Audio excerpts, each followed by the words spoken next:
let's man, it's gonna be hard to do this without hurting some feelings, but we're gonna do it anyway. Truth. Right off the bat, it said that bringing Hogan in and changing the time slot was part of the deal. Do you remember that piece of the negotiation or discussion, or were you not involved with those discussions? I was again, you know, the however you want to call the, you know, power play, whatever we want to table it. Double cross there. It's been told to me several different ways when I've been asked. It depends on how people want me to respond.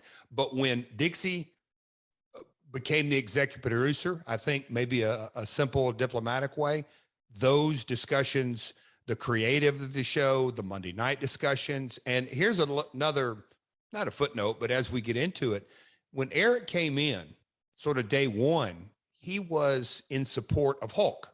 It wasn't Bischoff Hervey. It wasn't that type. That in the very early days, and I don't want to say Eric was Hulk's confidant. At least that was how it was explained to me, and I observed that, and it aligned pretty well with that.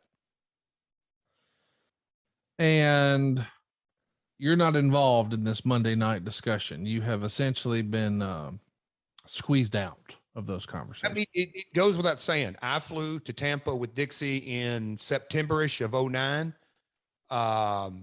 Met with Hulk and Eric, and sort of, we'll say me and Dixie did the TNA pitch. And for all intents and purposes, that's the last conversation, because I was, it's been documented. I was sent home with pay, and we'll figure this out. And that's what I'm saying, is I wasn't a part of these Monday night discussions. So that had to do with something else, and we'll talk about that another time. I guess what I wanted to know is, there was no residual heat, brother, about Bash at the Beach or any WCW shit at all. None. I mean, literally, it's pretty obvious. Dixie, at that point, she could have made the choice. Jeff, I don't want you to go. She called me.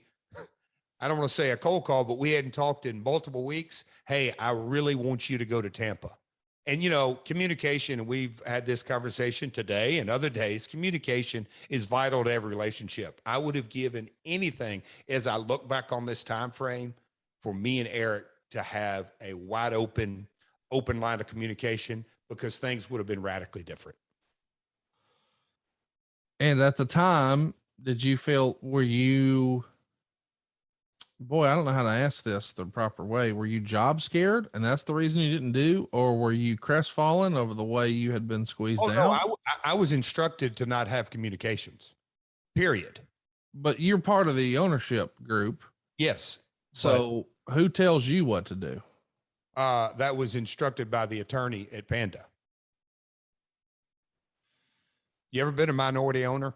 This has not been a fun experience at that point. Fair to say? Have you ever been a minority owner? I'm just curious. I really am. No. We don't get sidebar, but have you? No. Okay. And I'm saying that completely out of all due respect. Yeah. And you're saying that means being an owner just means, hey, if we make money, you get a little more money. And if we lose money, you get a little less money, but you don't really have any say. You don't have the final say. Yeah.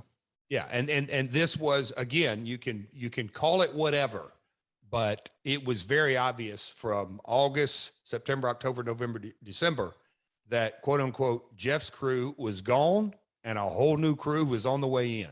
And so, that's a whole nother episode, because we can get into names and. Yeah, we will, but just candidly real quick, and then we'll move on.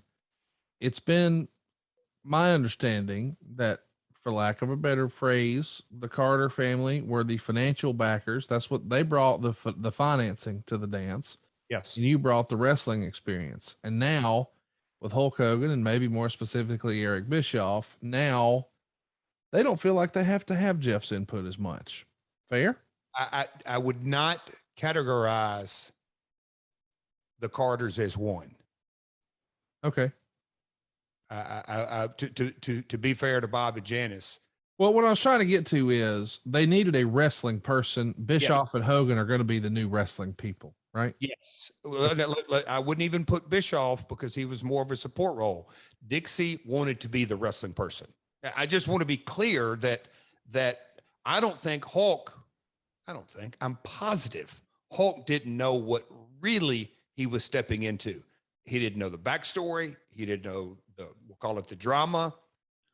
Hey, he's coming on board. I mean, look, the Carters were pretty happy in 2009 with the money that they were getting on the return. When things went south, I think it's easy to call it a power play. Dixie wanted to run the company. I don't know any softer way to say that. Then Rhino is attacked by a mystery person. And then we see Jeff Jarrett walking around.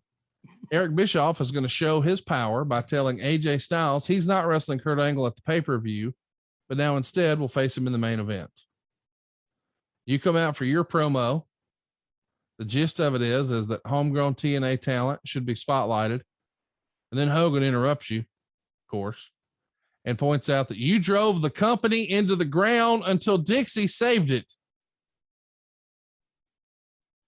When did you find out your creative was to come out here and let Hulk Hogan dunk on you, talk about how Dixie saved your ass? That day. Your thoughts? It's I said it earlier, boy, this didn't age so well. When you really think about what went down and how you put it with, oh my gosh, all the debuts. And again, I was a babyface the last time they had seen me in July of 2009. It was the main event Mafia, but me and Mick were trying to hold this ship together, but we had AJ and Eric Young and Samoa Joe and all the new blood over here. But there was a very much reality-based storyline that went going on. I went away and I come back. And so I was, for the lack of a better word, still a babyface, but you're going to come have Hulk, your premiering icon babyface, dog me. And I just said, okay, you got it, Vince. This is what we're doing. Yep. No problem. So Russo brings it to you. Yes. Word for word. And you go knock it out. But before you do, what's going through your mind? Just personally, here's a guy that you helped bring into the company that, and we've talked about it before, but your dad wasn't necessarily a big proponent of. He was your partner, but he's here. And now he's handing you a sheet of paper that says, after you've been squeezed out, hey, I know you're the big baby face, but tonight you're the heel. And what's unspoken is because Dixie feels like you're the heel. So here's what we're doing.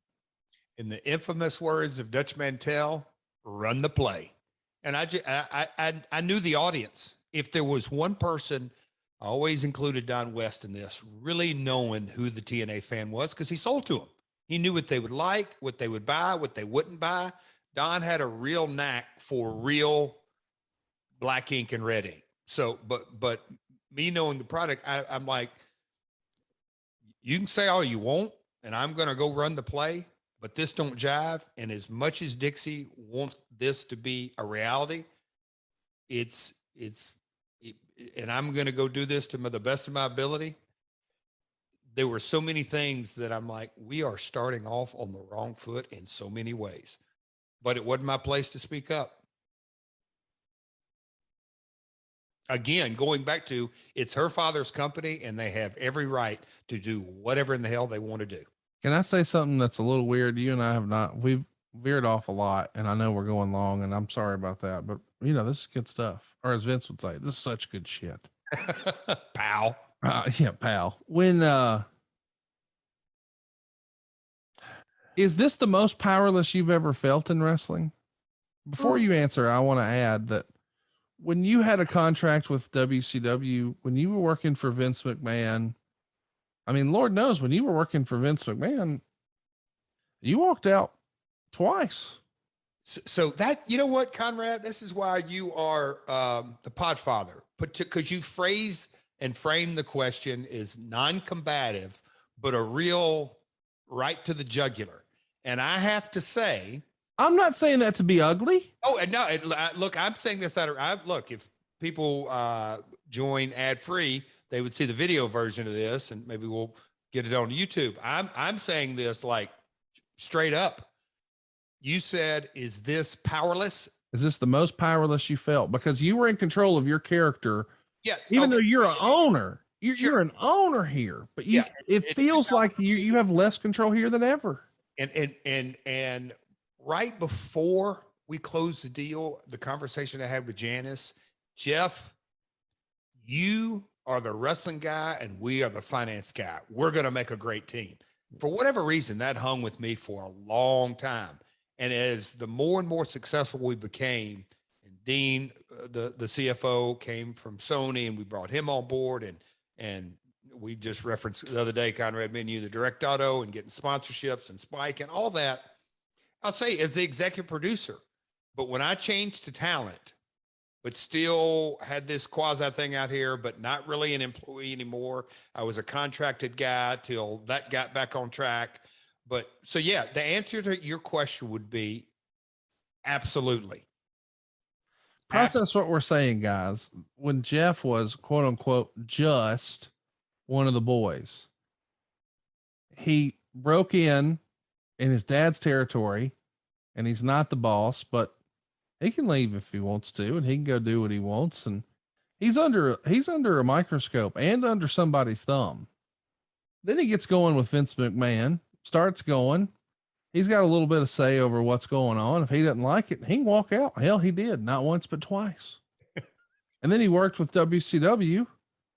And then don't forget, before he started TNA, he had the whole WWA thing. And then there was well, if he ain't doing a job for me, I ain't doing a job for him. You get to sort of do your own. And now you're like, you know what? I'm just going to start my own thing. And now this is that thing. You create a thing that doesn't exist. It's yours. You own it. You're in control. Fast forward a few years and you're in less control of your career than ever before. By far. And we'll call it not just the little kid in me, but the business mind in me. And with having some successful track record, we got Hulk and Rick. I mean, think about the opportunity that was there. Not only that, but think about the stupid tax you had paid. And let me qualify that. That is a phrase I use. Okay. Yep. I say stupid tax. So like if I did something dumb, but I learned from it, yep, and then it doesn't happen again and I'm better for it, I would sometimes refer in my real life to say, oh, I paid the stupid tax on that. Meaning, okay, I took a L. I made some mistakes. Some mistakes were made. I lost some money. I made a bad decision, but I've learned from it. And now I can go apply that. There's been trials and tribulations, and people say it's not a loss if you learn from it. And I believe that. I do too. You and I have talked a lot about, there's been things in our life we've tried that didn't work, but that doesn't mean it wasn't worth a try. Like we had to try to learn. Now you've learned a lot and you're sitting in the back and you can't say or do anything. You can't apply all of the knowledge. Let's not forget before Hulk Hogan was a star, and Hulk Hogan's just trying to get paid, brother. He's shooting a vignette in your basement. And Michael St. John is voicing it over, and there's all these lights. He stands 6'7". He weighs 300. This is 1979. This is before Vince McMahon owned the WWF. This is before anybody knew what Hulkamania was. He is the Hulk. That happens in your basement. And you have grown up in the business and learned all of this. And yes, you've made mistakes, but that is very valuable in business. You learn what to do, but more importantly, you learn what not to do. And now you're seeing all of these things play out, and it affects your income. And if it goes poorly, you make less money, but you can't say anything. Well, you say, I can't say anything. I chose to not because. But again, if you do, they could say, because if you walk out, you're in breach, cut. And look, I've shuffled papers with a few billionaires before. That's a lose-lose. Here's the deal. He who has the most money wins. Yep. And in that point, unfortunately, it was not you. Yep, exactly. So if you tried to say, but, that's like going bear hunting with a knife. That's right. That ain't going your way. No. Now you got a puncher's chance, but the odds are good you're going down. And by the way, you're going down with a wife and 5 kids. Exactly. So in an order, because a lot of people are going to say, well, I wouldn't have done that. Bullshit. You got a wife and 5 kids. You ain't there to be champion. You ain't there to go over Hulk Hogan. You're there to bring as much money as you can back to the lake. That's it. Survive and thrive. At this point, just survive. But it's unbelievable to think that you know what to do and what not to do. Now, do you know what to do to beat Vince McMahon? No. And by the way, nobody else does either. They've tried for years. I want to say that in a loud, clear voice. Nobody else does either, because it ain't happened. Now, some people would say, but the ratings, it ain't about that. It's about the cash.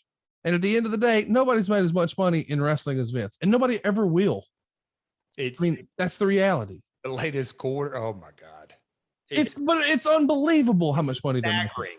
Yes. So anyway, the point is you're in the back and there's nothing you can do. Hey, but I was a good guy a week ago. Yeah, not anymore, brother. Dixie wants the new favorite toy to bury you. Yes. Okay, that's fine. I got to take some money back to the lake. So let me go ahead and get out of here. I'll hit my shower, get to the Marriott, and we're on our way. Exactly. Bingo. It's exactly what happened that night.